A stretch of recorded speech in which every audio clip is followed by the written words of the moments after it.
End of the day, the decision that was made was my decision. We feel a lot better. It hurts me. It hurts me so bad. By killing Jonathan, it's not going to bring Rannita back. None whatsoever. And the day before, so she passed, my mama had made some spaghettis. No. You want to be famous? I'm going to make you famous. No. No. Everybody want to be famous, let's be famous. Okay. I'll tell you right now is at about 10:48 a.m. we received a call of shots fired at a home in the 1300 block of Natalie Street. When officers arrived on scene. Was originally brought to the city jail on Hope Street today. Police say he began to fight with the staff there. He also reportedly broke a water pipe in the cell. Officers were called in to help and get him out of the cell. He then had to be transported to Caddo Correctional Center. A Caddo judge sentenced Robinson to life in prison plus 100 years. But this is real life. It's nothing that I can really say to tell y'all, because when you're grieving, it's so much pain, and it's nothing that you can encourage somebody because you love them, and it's someone that you love and you been with your whole. No. This is Williams on Facebook Live moments before she was fatally shot. Yes, I know I was wrong. I ain't have no business going off like that, but She was issuing an apology. You can also hear Jonathan Robinson in the background. See right there. Everybody want to be famous. I'm going to make you famous. yes. What? I am sorry, y'all. Robinson is the man authorities say shot a Shreveport police officer and brutally murdered Williams. Williams can also be heard talking on the phone throughout the 3-minute video. Yes.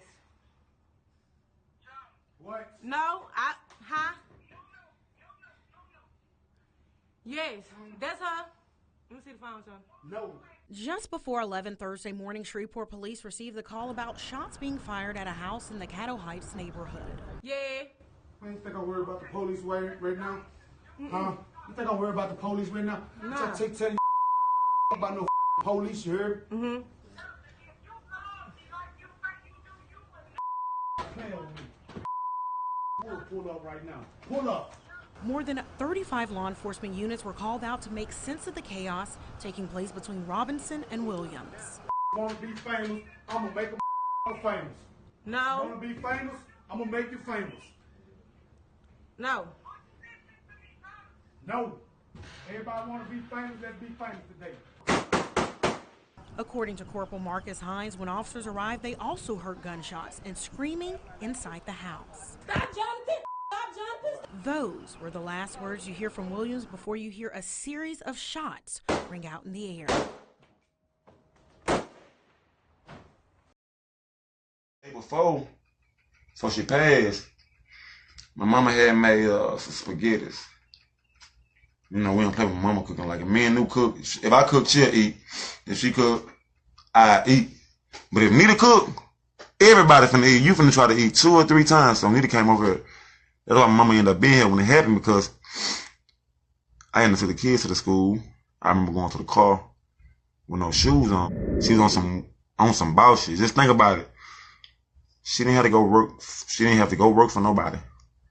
This is what me and her talked about. But we didn't talk about it, but we talked about it. Like, it wasn't, she hadn't mastered it. Like, everything she was doing, she hadn't mastered everything she was doing. Like, from the gambling to the clothes, she hadn't mastered that bit. That what fucked my head up. Like, man, that bitch mastered that bit. Like, she got that bitch clutch. She went in gambling. She go gambling. They playing $40 a hand. So you know what that is.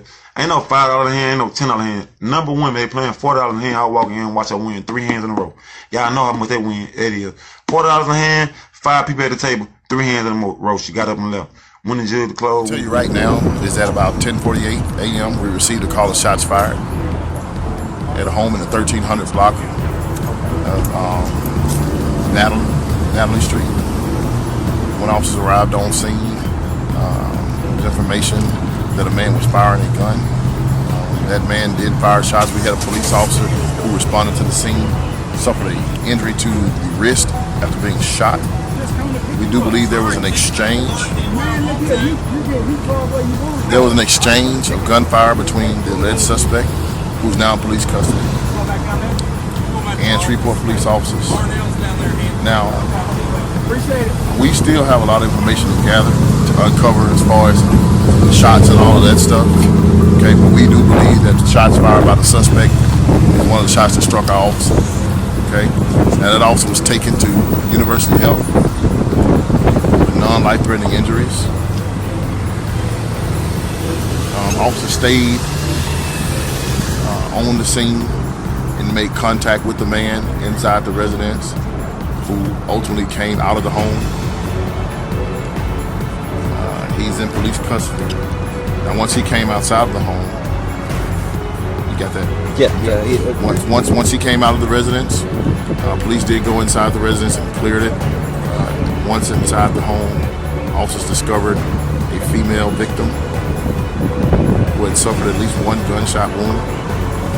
That female's injuries were life-threatening. He was originally brought to the city jail on Hope Street today. Police say he began to fight with the staff there. He also reportedly broke a water pipe in the cell. Officers were called in to help and get him out of the cell. He then had to be transported to Caddo Correctional Center. No one was injured in that fracas.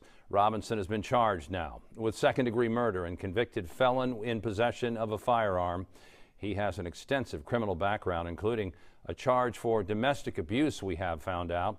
That in 2015, when he rammed a woman's car off a road, dragged her inside a house, beat her, and held her against her will. So for those who aren't familiar with the Rannita Williams case, can you kind of walk us through what happened? Well, Rannita Williams was a 27-year-old mother of 3, and she was actually shot to death by an ex-boyfriend, Jonathan Robinson, while she was streaming on Facebook Live from her home. So can you kind of explain the relationship between Rannita and Jonathan to us? Was it a secret? Was it public? He was keeping the relationship with Rannita secret, and I believe the relationship with Jonathan and Rannita was on and off, sort of, you know, he would come over and they would have sex and have a relationship, and then he would go back home to his girlfriend. So can you walk us through the timeline of the actual murder? Well, according to what Jonathan told police, he woke up that morning knowing he was going to kill Rannita. He knew he wanted to kill her before she went live on Facebook. Correct. And he planned for this. So he had a gun that allegedly, according to him, he'd had for quite a while, and it was hidden under his aunt's house. He'd been seeing Rannita as well as another woman. And Rannita had gone on Facebook and started talking about how she was having a relationship with Jonathan Robinson, and he was upset by that. I don't believe that he wanted his girlfriend to know about his relationship with Rannita. So he went over to her house. He left his car outside in the driveway running, so I assume he knew he would probably have to make some sort of quick escape. But the live stream is still going on when he comes in the house, and the live stream continues as he's pacing behind her and shouting things like, "You want to be famous? I'm going to make you famous," and demanding that she apologize to his girlfriend. And after she'd done that, he shot her to death. A lot of people who obviously know about this case and saw the live stream or saw the video in some way, shape, or form, they wonder why Rannita appears to be so calm. What's your opinion as to why she was behaving so calmly? So Jonathan had a history of criminal activity, and he also had some incidences with other women where he was abusive to them. So I wonder, and I speculate, if there had been some physical abuse in the relationship between Rannita and Jonathan. Yeah, and to that point in the video, you can hear her trying to de-escalate the situation. You try to diffuse the situation and you try to calm him down, almost like an FBI hostage negotiator would. You want to make him feel like nothing's wrong so that he'll come down and he won't hit you or hurt you or kill you. So the cops came to Rannita's home only because her brother was inside the house and called the cops, correct? Correct. Jamarce was in the house when Jonathan came in. And to my understanding, he was hiding in a closet at some point. So he most likely heard Jonathan come in, and he was in another room, and he heard him yelling and ranting. So he hid in a closet until he could get out of the house.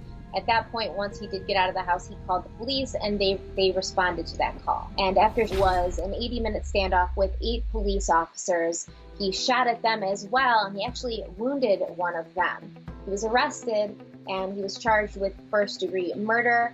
He'll now be serving life in prison, but due to his plea deal, he did escape the death penalty. So Jonathan's standoff with the cops denied Rannita the medical attention that could have saved her life. Yeah, I agree. He essentially prevented her from getting the help that she needed. He didn't just shoot her, he literally allowed her to lay there and die while he tried to hold the cops off. I feel like cases like these are popping up more and more with social media. Why is that? More and more people are signing up for social media. You think I'm worried about the police right now? They tell you I don't give a fuck about no police, you heard? Bitch, playing with me. Bitch, will pull up right now. Pull up. Okay. Pull up. Pull up. No, it was just, I apologize. What's up? Because I couldn't go live on my phone. My page is blocked. Bitch wanna be famous, I'm gonna make her famous. No. Wanna be famous, I'm gonna make you famous. No. No. Everybody wanna be famous, let's be famous today. Okay. Huh? I do. Yes. He's telling you I get on these bitches level. No.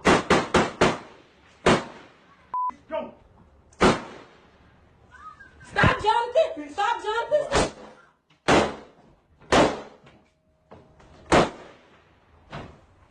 Now, game over. People are honoring a woman who was killed on Facebook Live. They say her memory will live on.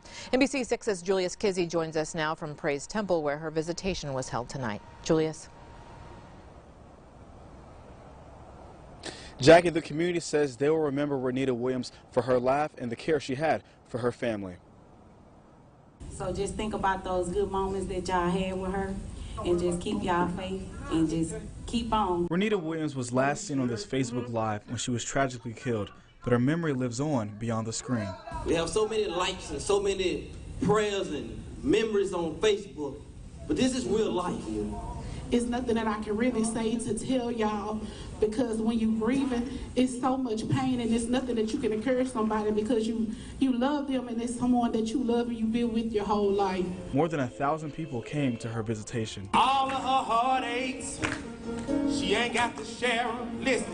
Sharing memories. That she brought a lot of people together, and not as a family, but as a community. And as a family. My sister was a real hustler, real go-getter. Rannita was a woman such as Nunu, stood on her 10 toes. She held those kids down. She held her family down. And if they ever needed anything, they had it. They worked together to get it. She was only 27, but her impact extended beyond her years. Some people just don't understand. Good friends gonna always last. That's the lead detective in this case, got the most information out. He's a Shreveport Sergeant Jeff Brown. He took the stand testifying that during the 80-minute standoff, Robinson fired close to 30 rounds at Williams and police. According to Sergeant Brown, Williams was shot several times in the knee, upper body, and torso. The fatal wounds, he said, were 2 shots to Williams' midsection. The sergeant also testified that Robinson admitted in a police interview that he was trying to kill the 8 Shreveport officers that he fired on. Robinson also allegedly telling investigators he woke up the morning of April 12th with the intent of killing Williams. When Sergeant Brown gave that testimony, Robinson got angry, stood up and started to yell, but was quickly tackled and restrained by several deputies in the courtroom. When testimony continued, we heard how Robinson allegedly kicked in the front door of the home where Williams lived, took her hostage, then made Williams apologize to Robinson's new girlfriend on Facebook for making fun of that woman before Robinson allegedly shot Williams multiple times in her bedroom and living room. You may also recall that an SPD officer, Robert Intrinken, was shot in the forearm during that standoff.